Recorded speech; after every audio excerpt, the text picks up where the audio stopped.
तर मी आज करत आहे हा चुरमा, जे आपल्या शेळ्या पोळ्या जे उरतात त्याच्यापासून हा आपण करू शकतो. आणि त्याच्यासोबत मी केलं आहे वरण मस्तपैकी. आणि हे मी आधी तूप टाकून तेल टाकून भाजून घेतले. मग मी म्हणलं तुम्हाला हे दाखव. तर हे आहे शिळी पोळी जी असते त्याचा मी मिक्सरमध्ये बारीक चुरा करून घेतला आणि थोडेसे तेल टाकून कढईमध्ये भाजत आहे. आणि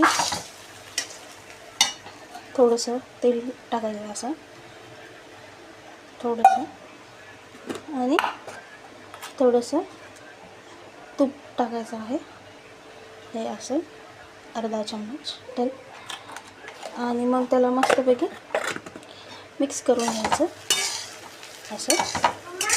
आणि मिक्स केल्यानंतर त्याला मस्त ब्राऊन कलर येईपर्यंत थोडंसं असं हलवत राहायचं. कमीत कमी 5 ते 6 मिनटं ह्याच्यात आपल्याला लागतात. आणि मग खायला टेस्ट इतकी भारी लागते सांगू शकत नाही. जे दालबाटी चुरमा करतो ना आपण, त्याचं हा चुरमा जे आहे ते अशाच पद्धतीने बनतो. फक्त आपण दालबाटी करताना बाटा असतात त्याला फ्राय करतो आणि त्याचा मिक्सरमध्ये बारीक चुरा करून घेतो. पण हे जे पोळ्या उरतात आपल्या घरामध्ये त्याच्यापासूनही आपण हा चुरमा करू शकतो. आणि वरण साधंही वरण, आंबट गोड वरण करायचं आणि त्याच्यामधून मस्त एकदम भारी लागतं.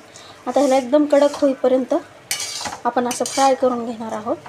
आणि मग त्याची टेस्ट इतकी भारी लागते. तर काय भिजवलं बाळा तू? बरं, काय खेळतोय तू? रंगपंचमी आता थोडी आहे. तर भैयू खेळतोय रंगपंचमी. पाणी खूप खेळ वाटते भैयूला, हा ना भैयू? आता ओलं करू नको पिलू. आत्ताच भैयू शाळेतून आला आहे. तर हे चुरमा तुम्ही नक्की ट्राय करा आणि मग मला सांगा कसा झाला ते. तुम्ही करता का नाही ते कमेंट करून मला सांगा. आणि इतकं छान लागते हे, एकदम कडक कडक. आणि असं भाजत राहायचं असं, म्हणजे हलवायचं नाही, थोडंसं भाजलं की थोड्या वेळ ठेवायचं आणि असं हलवायचं म्हणजे ते कडक होईल. मस्त लागतं त्याचा आवाज.